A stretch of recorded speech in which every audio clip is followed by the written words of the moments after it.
CPM ഇന്ന് പാടെ അടിയെ പോയിരിക്കുന്ന ഒരു ദിവസം വന്ന് ഇതുപോലൊരു കൊടും കൊലപാതകം ചെയ്ത കൊലപാതക കേസിലെ പ്രതികളൊക്കെ കണ്ടാലറിയാവുന്നവരും ഈ നാട്ടിൽ അറിയപ്പെടുന്ന CPMകാരായ ഒരു ദിവസം വന്ന് ചാനൽ ചർച്ചയിൽ വന്ന് ഈ പരിഹാസവും ഈ ഊളച്ചിരിയും ചിരിക്കുന്നത് ഒരു മാന്യമായ രാഷ്ട്രീയത്തിന് പറ്റിയതല്ല എന്ന് ഞാൻ വസീഫിനെ ആദ്യമേ ഓർമ്മിപ്പിക്കുകയാണ്. കാരണം രണ്ട് ചെറുപ്പക്കാർ 19-21 വയസ്സുള്ള രണ്ട് ചെറുപ്പക്കാരെ കൊലപാതകം ചെയ്തതിൻ്റെ വിധിപ്രസ്താവം വന്ന് ആ വിധിപ്രസ്താവത്തിൽ 4 CPMകാരായ പ്രധാനപ്പെട്ട പ്രതികൾ, അതും ഒന്ന് മുൻ MLA അടക്കം ഏരിയ സെക്രട്ടറി അടക്കമുള്ള പ്രതികൾ ഉണ്ടായ ദിവസം ഇതുപോലൊരു കൊലച്ചിരി ചിരിക്കാൻ CPMകാരനെ സാധിക്കുകയുള്ളൂ എന്നുള്ളത് വ്യക്തമാക്കുന്നതാണ് വസീഫിൻ്റെ ഇന്നത്തെ ചിരി.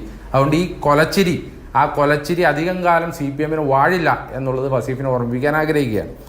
ഈ കേസിലേക്ക് വന്നാൽ ഈ കേസ് വളരെ കൃത്യമാണ്. എന്താണ് ഇവർ ആദ്യം പറഞ്ഞതെന്താ? വ്യക്തി വൈരാഗ്യത്തിന്റെ പേരിലാണ് കൃപേഷിനെയും ശരത്ലാലിനെയും കൊലപ്പെടുത്തിയത് എന്നുള്ളതാണ്. വ്യക്തി വൈരാഗ്യത്തിന്റെ പേരിലാണ് കൊലപ്പെടുത്തിയത് എന്നുള്ളതാണ് CPM ആദ്യം മുതൽ എടുത്ത സ്റ്റാൻഡ്. ഇത് വളരെ കൃത്യമായി ഹൈക്കോടതിയുടെയും ഇന്നത്തെ CBI കോടതിയുടെയും വിധി പ്രസ്താവത്തിലൂടെ വന്നിരിക്കുകയാണ്. രാഷ്ട്രീയ വൈരാഗ്യത്തിന്റെ പേരിലാണ് ഈ കൊലപാതകം നടന്നതെന്ന്. അപ്പോൾ തന്നെ CPMന്റെ മുഖംമൂടി അവിടെ അഴിഞ്ഞു വീണു. എന്താണ് രാഷ്ട്രീയ വിഷയം? രാഷ്ട്രീയ വൈരാഗ്യം എന്ന് പറഞ്ഞാൽ അവർ യൂത്ത് കോൺഗ്രസിന്റെ പ്രവർത്തകരായതും ആ നാട്ടിൽ ഏറ്റവും മികച്ച രീതിയിൽ പ്രവർത്തനം നടത്തിയതിൻ്റെയും അതിൻ്റെ വൈരാഗ്യത്തിന്റെ പേരിലാണ് CPMകാർ കൊലപ്പെടുത്തിയത്. അതാണ് ഒന്നാമത്തെ കാര്യം. ഇനി 2, ഇവർ ആദ്യം പോലീസിനെ കൊണ്ട് അന്വേഷിപ്പിച്ചു, പിന്നീട് മറ്റേ ഏജൻസി അന്വേഷിച്ചു, മൂന്നാമത് ക്രൈംബ്രാഞ്ച് അന്വേഷിച്ചു.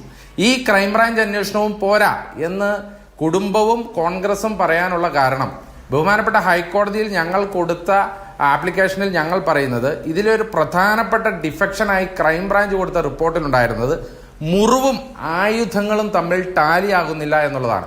ഒരു കൊലപാതക കേസിൽ ഏറ്റവും എളുപ്പത്തിൽ പ്രതികളെ രക്ഷിക്കുവാൻ വേണ്ടി ഈ പോലീസ് ചെയ്യുന്ന വിദ്യയാണ് മുറിവും ആയുധങ്ങളും തമ്മിൽ ടാലിയാക്കാതിരിക്കുക.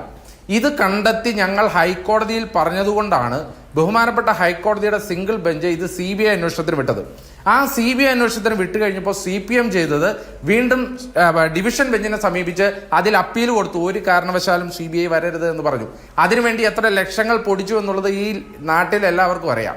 ഡിവിഷൻ ബെഞ്ചും CBI അന്വേഷണത്തിന് വിട്ടപ്പോൾ ഇവർ ചരിത്രത്തിൽ ഒന്നുമില്ലാത്ത രീതിയിൽ ഇവർക്ക് യാതൊരു ബന്ധവുമില്ല എന്ന് ഇന്നും ഇവിടെ വന്ന് ഈ വിടുവായത്തം മുഴുവൻ വിളിച്ചു പറയുമ്പോൾ ചരിത്രത്തിൽ ഒന്നുമില്ലാത്ത രീതിയിൽ പ്രതികൾക്ക് വേണ്ടി ഡൽഹിയിലെ സുപ്രീം കോടതിയിലെ മുന്തിയ വക്കീലന്മാരെ, സർക്കാർ വക്കീലന്മാർ പോലും അല്ല, മുന്തിയ വക്കീലന്മാരെ അപ്പോയിന്റ് ചെയ്തിട്ട് സുപ്രീം കോടതിയിൽ അപ്പീൽ പോയി. സുപ്രീം കോടതിയും തള്ളിയതിനു ശേഷമാണ് CBI അന്വേഷണം വരുന്നത്. CBI അന്വേഷണം വന്ന് അവർ ഫോറൻസിക് പരിശോധനകളിൽ വളരെ കൃത്യമായി ഇടപെട്ട് ഈ ടാലി, അതായത് മുറിവും ആയുധങ്ങളും തമ്മിലുള്ള ടാലി വളരെ കൃത്യമായി കണ്ടെത്തുകയും 4 പേരെ ക്രൈംബ്രാഞ്ച് ഉൾപ്പെടുത്താത്ത 4 പേരെ പ്രതിപ്പട്ടികയിൽ ഉൾപ്പെടുത്തുകയും അത് പ്രോസിക്യൂഷന് തെളിയിക്കാൻ പറ്റുകയും ചെയ്തു എന്നുള്ളതിൽ CBI അന്വേഷണം ഇതിനകത്ത് എത്രമാത്രം പര്യാപ്തമായിരുന്നു, അതല്ലെങ്കിൽ എത്രമാത്രം ആവശ്യമായിരുന്നു എന്നുള്ളത് ഈ വിധി പ്രസ്താവം വന്ന ദിവസം ഇന്ന് വ്യക്തമാകുകയാണ്. ഇവർ ഇപ്പോഴും പറയുന്നത് എന്താ? ഇവര് എന്നിട്ട് ചെയ്തത് എന്താ? ഈ കേരളത്തെ പോലും നാണിക്കുന്ന രീതിയിൽ ഇതിന്റെ തുടക്കം മുതൽ കോൺഗ്രസിനും കുടുംബത്തിനും നിയമ ഉപദേശങ്ങൾ നൽകിക്കൊണ്ടിരുന്ന ഒരു കോൺഗ്രസ് നേതാവ്, അയാളെ പോലെ ഇതുപോലൊരു കൊടും ക്രൂരനായ ഒരു വ്യക്തി, അയാളെ പണം കൊടുത്ത് പർച്ചേസ് ചെയ്ത് സ്വന്തം പക്ഷത്തേട്ട് കൊണ്ടുവന്ന് ആരൊക്കെയാണ് സാക്ഷികൾ, ആ സാക്ഷികൾ എന്താണ് മൊഴി പറയാൻ പോകുന്നത്, ഈ കേസിന്റെ വാദിഭാഗത്തിന്റെ അല്ലെങ്കിൽ കൃപേഷിന്റെയും ശരത്ലാലിന്റെയും കുടുംബത്തിന്റെയും മെയിൻ പോയിന്റുകൾ എന്തായിരുന്നുവെന്ന് ആ CK ശ്രീധരൻ എന്ന് പറയുന്ന കൊടും ക്രിമിനലായ കൊടും പാതകനായ ആ മനുഷ്യനെ പർച്ചേസ് ചെയ്തുകൊണ്ട് CPMൽ കൊണ്ടുപോയി. ഇത്രയും ശ്രമങ്ങൾ നടത്തി അവിടെയുള്ള പ്രതികൾക്ക് ചെല്ലും ചെലവും പരോളും കൊടുത്തു. ഇത്രയും ഒക്കെ ചെയ്തിട്ട് CPM ഇന്ന് ഈ വിധി പ്രസ്താവം വന്ന ദിവസം ഇവിടെ വന്ന് പറയുകയാണ്, ഞങ്ങൾക്കൊന്നും അറിയില്ല, ഞങ്ങൾക്ക് എന്താണ് ഇതിൽ പറയാനുള്ളത് എന്നൊക്കെ ചോദിച്ചാൽ ഇത് കേരളത്തിന്റെ മുമ്പിൽ രാഷ്ട്രീയ നഗ്നത പ്രദർശിപ്പിക്കുന്നതാണ് CPM എന്ന് പറയുന്ന പാർട്ടി. ഇവിടെ വീണ്ടും ഇവർ മറ്റെന്തോ കുറെ കഥകൾ പറയുന്നു. ആരാണ് വസീഫ? നിങ്ങൾ കൊലപാതകത്തിന്റെ ചരിത്രം എടുക്കൂ.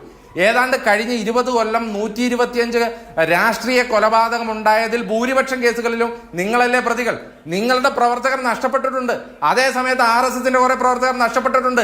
നിങ്ങൾ തമ്മിലുണ്ടായ രാഷ്ട്രീയ കൊലപാതകമാണ് കേരളത്തിന്റെ സമാധാന അന്തരീക്ഷത്തെ തകർത്തത്. അതിന് നിങ്ങൾ തമ്മിൽ അങ്ങോട്ടും ഇങ്ങോട്ടും വെട്ടും കുത്തും, നിങ്ങൾ തമ്മിൽ അങ്ങോട്ടും ഇങ്ങോട്ടും കൊലപാതകം നടത്തുന്നതിന് ഞങ്ങൾ എന്താണ് പഠിച്ചത്?